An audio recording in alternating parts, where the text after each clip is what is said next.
Доклад към обществото на KBC Group в България за 2022 година.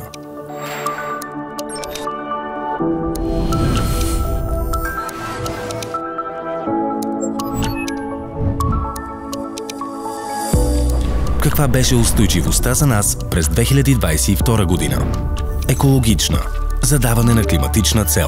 Поставихме цели за 2300-2050 година за най-въглеродно интензивните сектори в портфейла ни и проследяваме ежегодно намаляването на емисиите.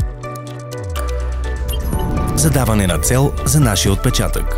Намалихме въглеродните си емисии с 81% в сравнение с базовата 2015 година. Имаме за цел 70% от автомобилния ни парк да бъде от електрически автомобили до края на 2025 година. Проследяване на възможности за устойчив бизнес.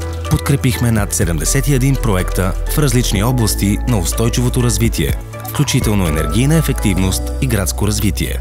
Диалог за ангажиране на клиентите. Открихме консултативен център, свързан с устойчивостта, осигуряващ сътрудничество с 24 бизнес лидери, споделящи знания и опит за практики за устойчивост, като външни партньори. Създадохме ОББ Агрокалкулатор – уникален дигитален инструмент за изчисляване на въглеродния отпечатък на агропроизводители и фермери.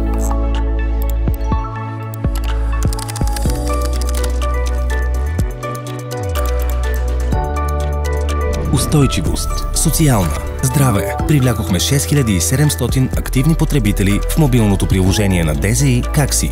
Създадохме 546 нови паркоместа за велосипеди, позиционирани до електростанциите. Финансова грамотност. Организирахме 22 семинара за финансова грамотност. Предприемачество. Създадохме платформа за семейен бизнес, подкрепяща второ поколение предприемачи. Ангажираност на служителите. Инвестирахме в професионалното развитие на нашите заинтересовани страни по темите за устойчиво развитие в рамките на собствена ESG академия. Управленска. KBC Group в управлението на устойчивостта в България. Разполагаме с управленска структура, свързана с устойчивостта, фокусирана върху прилагането и наблюдението на напредъка на груповата политика за устойчивост.